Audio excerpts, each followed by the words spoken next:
Hello, my friends. This is Andy Falco Jimenez coming to you live from Yorba Linda, California. Well, it's the day after Election Day. Thank God that's over. Well, it's not really over. We still have a ways to go before we find out who won here in the PYL. Let's see, 4 hours and 41 minutes. We will have another. I've been calling it a dump of election results. And so much to think and talk about. I didn't know what else to do other than just come on and just kind of let you know a little bit about what's going on and where we're at on some of these races, and give you some of my thoughts in regard to not only here in our little slice of Orange County, but California and the nation. And I think we have a lot to be happy about. And there's a lot that I think that we have learned, and there's some things that I've been talking about for, I think, probably 6 years that I don't think gets talked enough about. So if I can remember about all those things, I want to discuss a few of those things, just to, again, to get a few things off my chest, to kind of let you know what's going on, and to give you some things to think about as we go into 2024. What? You're already thinking about 2024? Absolutely. It's really important that we begin to already begin to look as to what it is we're going to do coming into 2024. There's still a lot to be done for this election. Most of all, pray for good results. It appears that things are going in a positive direction here in the PYL and even Chino Valley and Orange, the city of Orange, Orange Unified, and Conejo Valley, or the Ventura area, and those kinds of things. There's a lot going on still, a lot of votes to be counted still, a lot of information still to come our way.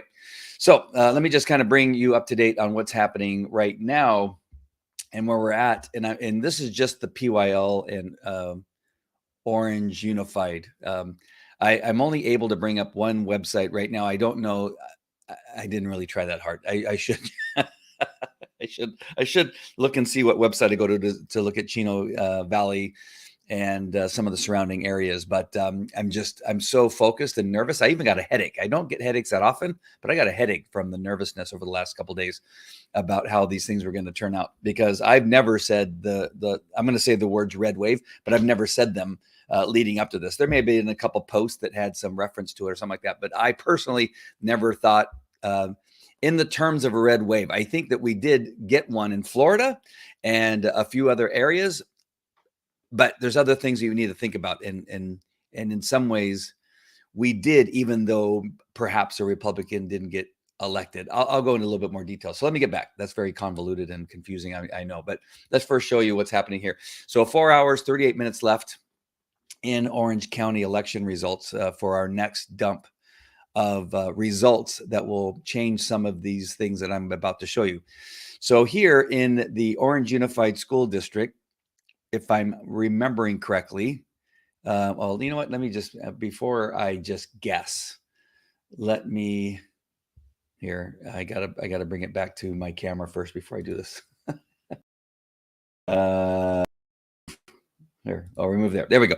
What I want to do is I want to bring up a page so that I know exactly who I'm talking about. I know if I guess, I'll probably get it wrong. So let's see, who can I use? I can use Madison. There we go. It'll bring me to a graphic that I need to remember who it is that we are looking at as the candidates that we want to win. All right. So if we go back to this graphic here, these are the results so far. All right. These are as of, I think, last night at 9 o'clock, if I'm not mistaken. It may be even later, but I'm pretty sure these were the last results from the last result. Last update was last night. So we want in Orange, we want Angela Williams. So Angela Williams here, she's behind 49 0.72% to 50.28% to Andrea Yamaski. That's really close, and that's actually not horrible. All right, and I'll explain why in a minute. We have Madison, who I interviewed a few weeks ago, Madison Clovestad Minor. She's in the lead, 51.27 to 48.73. That's good. We got Kristen Erickson and Timothy's. Now we want Timothy, but Timothy's a little bit far behind. That's going to be a little bit more difficult right here for Timothy to overcome that. But it's not impossible. And again, I'll explain why in 1 second. And then we have Rick Ledesma, who has a pretty big lead here, 52 to the next closest, which is 29. So I would say let's just say that he's pretty safe in the win there. So at least 3 out of the 4, I think, have a really good chance of winning. And then we have a fourth one who's, I guess, can you say on the bubble? Is that the correct way of saying that? And then let's go ahead and look at PYL USD. So we had Todd Frazier here in the last dump back last night. He moved ahead of Karen Freeman with 48.6, and she has 35.9. That's a pretty big lead. That's a nearly 1,000 vote lead. And the Nimrod, Steve Slauson, who if he would have bowed out like he was supposed to, this wouldn't even be. We would have felt very comfortable last night that we could say Todd was a winner. But I just don't want to say it yet because we have this next dump coming up. I just want to be cautious before I say anything. Here we have Rich Engel, who has 48% to Carrie Buck's 51%. Again, that's very, very close. It's essentially a tie for the most part, but that's where we're at. And then last night, before I was at the watch party last night. Sorry, I was at the watch party last night, and I left, and this wasn't this close. Ryan Benton was not this close, but I guess after the last dump, he moved up quite a bit to 29% to 31 and 35%. That's really good. All right, so I'm going to come back to my camera, and you're going to say, well, Andy, it looks like some of those people are losing. And here's what the trend has been. And if you have been watching, you know this trend, where the liberals and Democrats were all in the lead at the first, moments of counting the ballots and across, not just in California, but across the nation. And it is one of these things that have come, I think, through the pandemic and a little bit prior, where Democrats and liberals, they vote by mail, or they turn their ballots in really early. So if they can vote by mail, they vote by mail, and if as soon as they're able to vote, they come in and vote. So you have early signs of the lead, but it's a false lead because everybody knows, and that's been watching, that conservatives tend to go, especially since the pandemic and since 2020, we go like I did, where we show up on the day and we hand our ballot, we fill out our ballot there, and we put it in the machine ourselves, and we want to see it go in. Because we don't want to leave it to chance that something's going to happen with the mail-in or some type of dump at a over at Cook Park, where we have this big mailbox where you put in your ballot. So we don't do any of that stuff technically. Now I'm sure there's conservatives that do, but the majority does it the other way. So why is that important? Is because right now they're already past counting, most likely, all of the ballots that were either mailed in or put in one of those boxes weeks ago. And now they're counting most of the ballots that were dropped off, yesterday and maybe even the day before yesterday, and were run through the machines at the polling booths. And so all that's happening now. So considering most of those seemingly are typically conservative, these close races coming back here are close, races of. Here in the orange district, where you have 50 to 49, which is really close between Andrea Yamaski and Angela Williams. If that holds true, Angela Williams, being what we believe to be a conservative, would probably go ahead of Andrea Yamaski because seemingly she's a liberal. And so most of us feel good. We don't want to necessarily take it for granted and say that that's going to happen for sure. And so we're going to continue to pray. We're going to continue to, keep Angela in our prayers, and our kids in the Orange Unified School District in our prayers, that does happen. That in this next dump in, what is it now? It is 4 hours, 31 minutes, and 55 seconds. That will push Angela Williams ahead. Same with and Madison will give her a bigger lead than the 51-48. And then Timothy, hopefully it's enough for him to what is that, about 5,000, about 4,000, 4,500 votes, somewhere in that neighborhood, or 100 votes or so. So that would be a lot, though, in a school district election. Usually, so you can see, right, in total, each one of them has 20,000, and then Timothy has 15,000. To get another 4,000 or 5,000 would be asking a lot. A few hundred, not so much. Rick Ledesma, I don't think he has anything to worry about. I think he's going to win. And then we have Todd. Again, I want to be cautious that I feel really good. And if what I just told you holds true, we should not have anything to worry about with Todd. Steve, no way is he going to catch up. He paid something like $55,000-$60,000 for his campaign, and it's laughable that he got 1,000 votes. All right, and then we have here with Rich Engel and Carrie Buck, where man, am I hopeful. If I wanted anybody to win right now more than anybody else, so that's Richard Engel. Carrie Buck has just proven to be a very incompetent, corrupt person on our school board, and she just needs to be out of that position. And so that's the one. I just hope and pray that this next dump of votes gives Rich another 300 or 400 votes and doesn't give Carrie anything, and we can be on our merry way. And then let's hope for our best with Ryan Bent. Did a great interview. I really feel good about Ryan. I really pray that he gets onto the city council. I think he would be an asset to this particular city. And let's hope that all that happens. And so we got another 4.5 hours until that happens.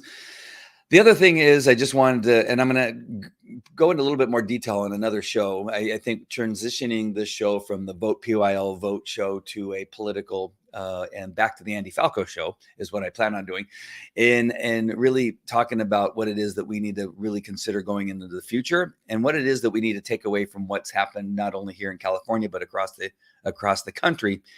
And just a couple points I think that are important for y'all to remember, because some people get really upset when things don't go the way that they want them. Todd is very, very close. I'm not sure if you missed it, Rick, but let me just share just really quick. I'm not sure when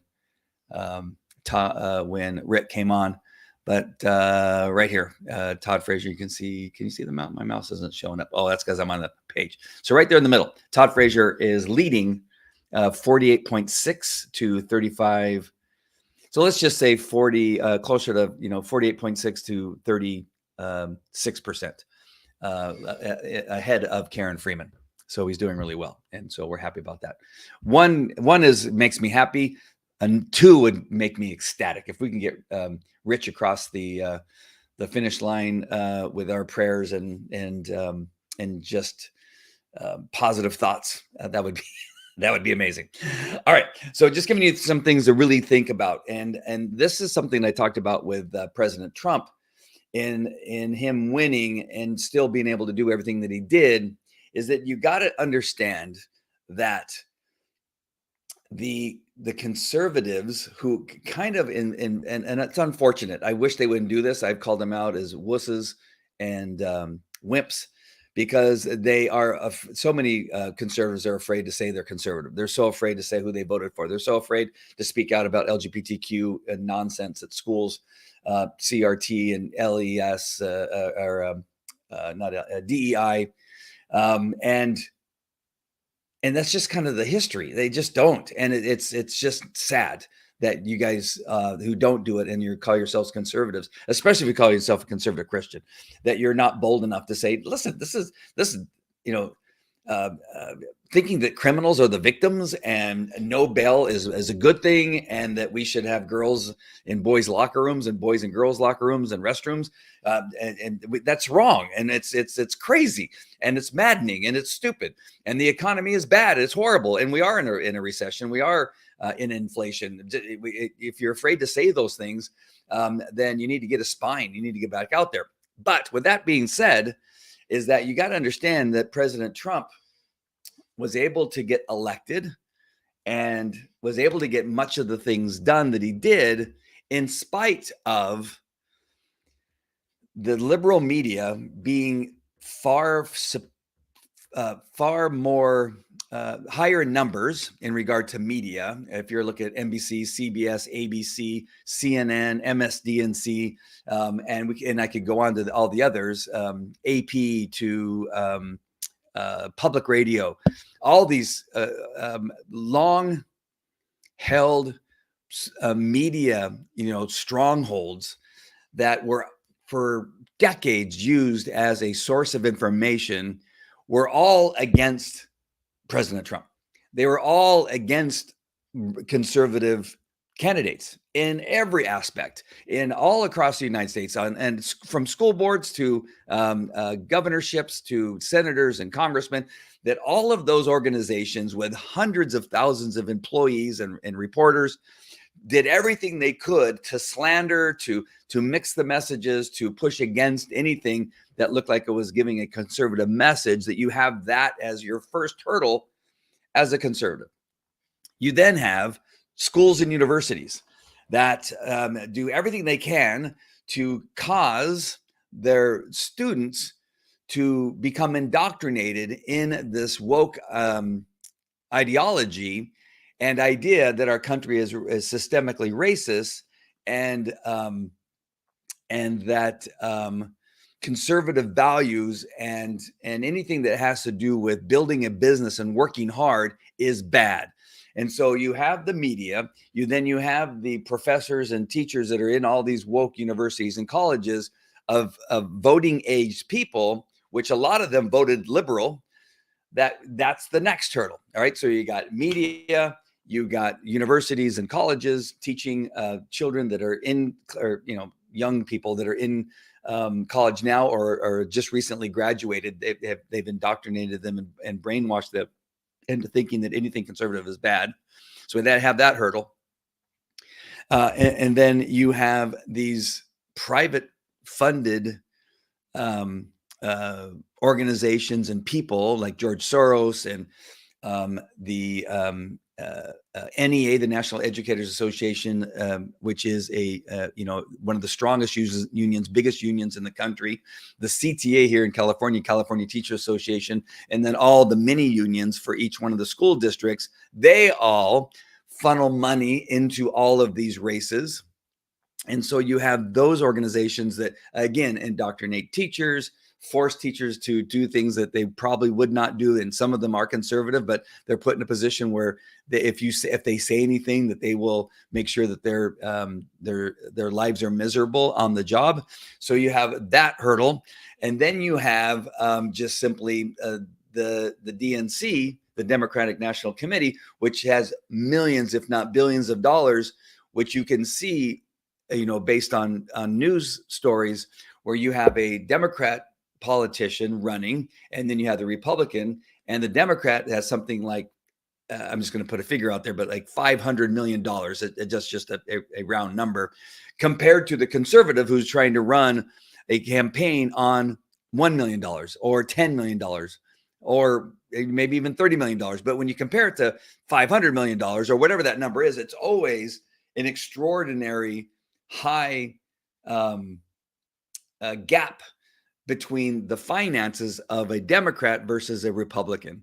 And then you have the nitwit, oh my gosh, the leader of the Senate, the Republican, the leader of Senate, Mitch McConnell, who's not giving money to some of the conservative candidates. He's holding back money and not giving it to them. And so you see each one of these hurdles, and that's 4 big hurdles. Those aren't little tiny hurdles. Those are 4 big hurdles. And so now when you take a look at what it is that we were able to accomplish in Florida, in Georgia with the governor there, and a number of these other seats and senates and Congress and representatives here in California, who are winning. And you see that when you measure it against the what it is that the conservative has to overcome in order to get elected, you really got to look at it that, wow, that is incredible. It is incredible that we got as many people voted in as we did. And this isn't trying to put lipstick on a pig. This is just trying to tell you that it is possible, but we have a lot of work to do. The ones that lost that maybe should have won, and maybe it shouldn't be as close as it is, there's something wrong either with the candidate or the messaging or both. And we need to figure out what that is. I think that it would be important for some organization to really look at each one of these candidates and take a look on a graph, everything, how much money they had, what their message was, maybe try to put some, I don't know, there's got to be some way of labeling certain personality traits, perhaps.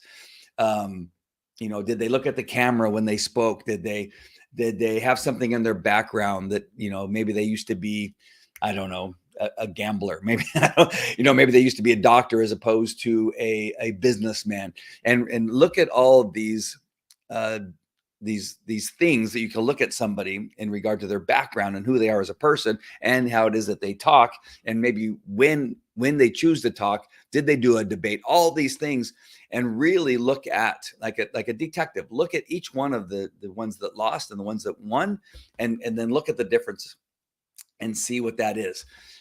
Because being that we have such high crime and that our economy is in the toilet, that in New York, that a Hochul who is she? What has she done? What the hell? Right?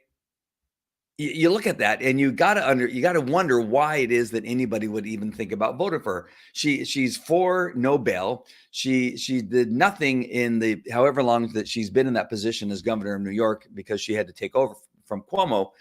Is that what is it that she did up until the couple of days before, where she said she was finally going to do something about crime? So she did nothing, but yet because she said she was going to do something now, was that the thing that put her over the top?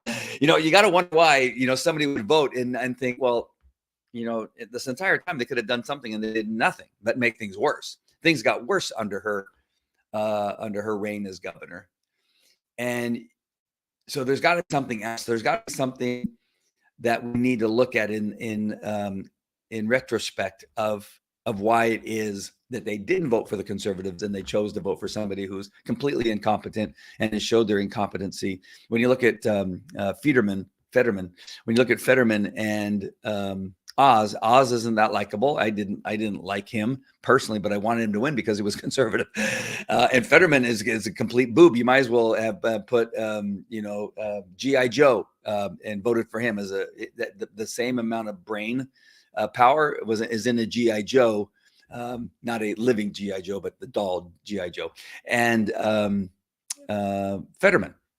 And why would somebody with good conscience vote for somebody like that, who has already showed you that they prefer criminals over victims, that they said they hated fracking, but suddenly a couple of days before the election decided that they were now for fracking. And I could go on with all these things. So we need to look at that. But if you really go back to what my earlier statement was, is that you look at all these hurdles and all these things that we were able to even win at all, I think says something positive about that we do have an opportunity. Now, the last one is Proposition 1 here in the state of California. That is wild that we have just an amazing large number of people who would vote for the killing of a baby at the time of its birth. That's okay with them. That I don't understand. I can't. That one I can't explain.